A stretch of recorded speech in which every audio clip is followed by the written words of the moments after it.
जी या रसूल अल्लाह, मैंने देख ली। फरमाया जब मैंने पहले ज़रब लगाई ना तो मुझे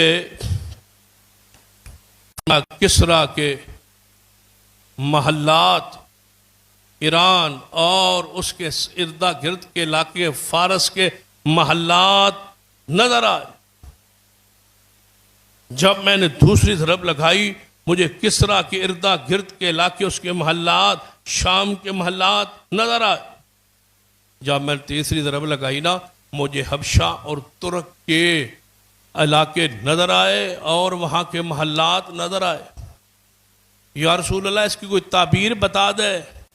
फरमाया जो कुछ मुझे नजर आया ना वहां तक तुम्हारी हुकूमत बन जाएगी और वहां से खजाने तुम लाओगे और अल्लाह की राह में खर्च करोगे।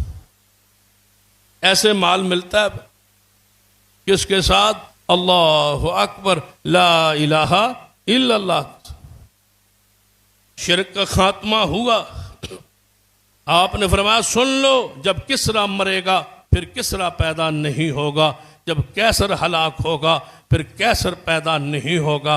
मेरे साहबा, तुर्क और हबशा ये दो कौमें ऐसी हैं, अगर वो तुमसे ना लड़े तो तुम छोड़ते जाना और बाकियों को नहीं छोड़, मिटा देना।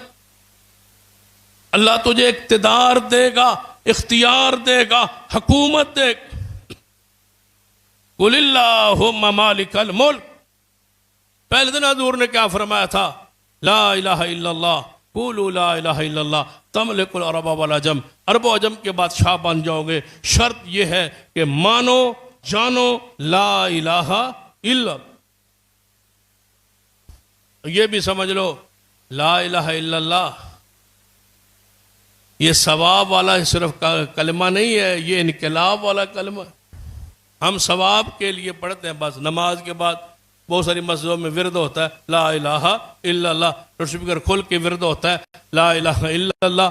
हमें पढ़ाया कि अफजल जिक्र ला इलाहा इल्लल्लाह, जिक्र करो ला इलाहा इल्लल्लाह का। जिक्र भी है, इसमें सवाब भी है, लेकिन असल कलमा इनकलाब। इनकलाब के लिए पढ़ो, तब्दीली के लिए पढ़ो, तौहीद के गलबे के लिए पढ़ो। क्या कहा था हजूर ने अपने चाचा अबू तालिब के पास आके?